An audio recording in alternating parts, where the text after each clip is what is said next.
Today I want to talk about the interaction of motivation.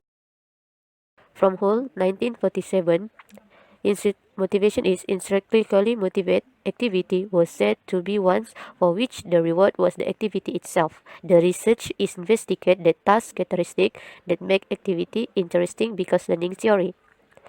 Second, the White 1959. The activity inherits satisfaction rather than for some separable consequence.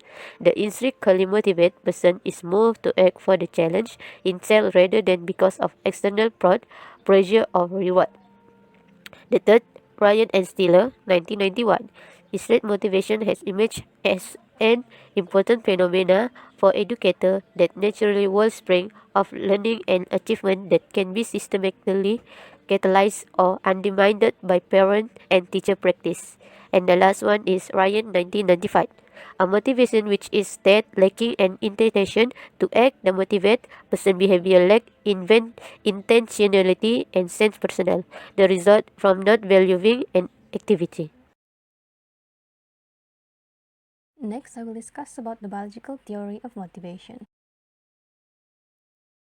The first one is instinct theory. This theory suggests that all organisms are born with innate biological tendencies that help them survive. It also suggests that instincts drive all behaviors. For example, infants seek out a nipple and obtain nourishment. The next theory is drive reduction theory. This theory proposed that the purpose of biological drives is to correct disturbances of homeostasis. For example, the primary drives are thirst and hunger. The secondary drives is money to get the food and drinks. Lastly is the arousal theory.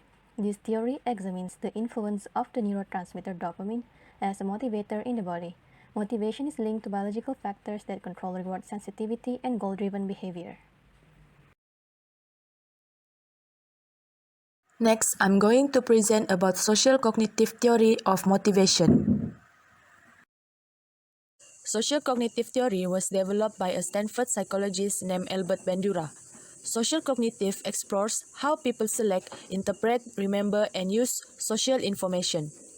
Based on Albert Bandura's social cognitive theory, he emphasizes the reciprocal influences of behavior, environment, and persons or cognitive factors. As for the incentive theory, people are more motivated to perform activities if they receive a reward afterward, rather than simply because they enjoy the activities themselves. Another definition for incentive theory is something that motivates, rouses, or encourages an anticipated reward or aversive event from the environment. Extrinsic rewards are often used to impact someone who shows little interest in a potentially useful activity. Social and emotional incentives like praise and attention are also the example of extrinsic motivator. The next one is cognitive theory. Cognitive approaches to motivation is focused on how a person's cognitions, especially cognitive dissonance, can influence motivation. Cognitive dissonance can also indicate that people's beliefs can affect their behavior. Dissonance can be physically painful and a cause for strong emotion, if not action. Dissonance is strongest when a discrepancy has been noticed between one's self-concept and one's behavior.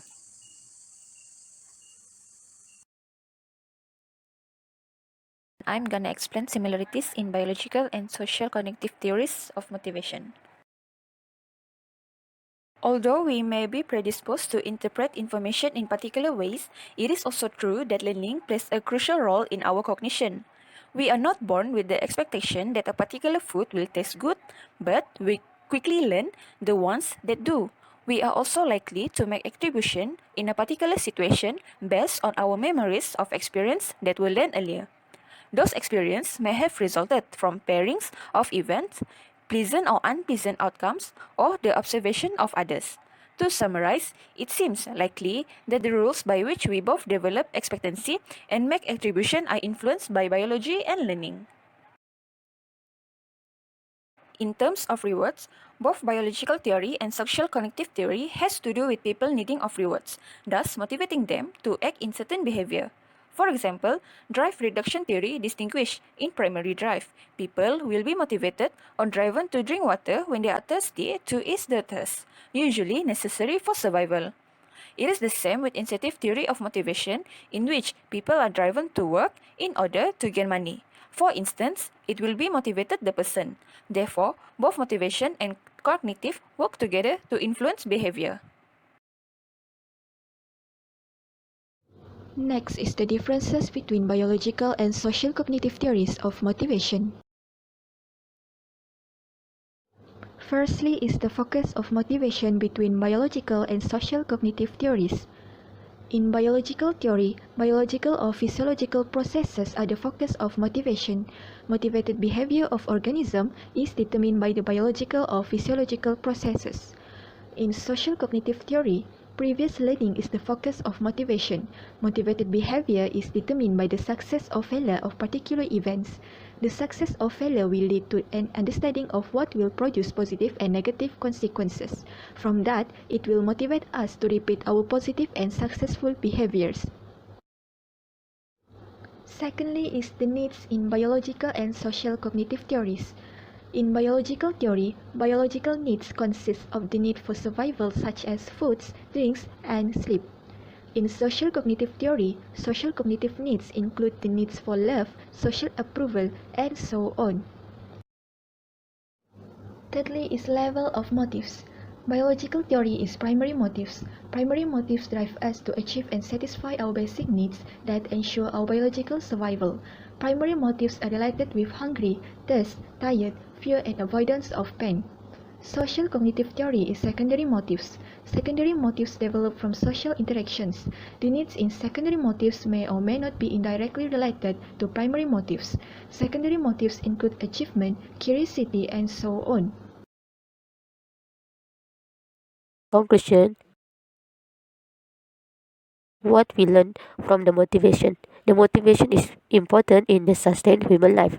The scholars and psychologists that have developed numerous theories in order to understand and to explain the concept of motivation for the future reference. We have elaborated from the biological and social cognitive.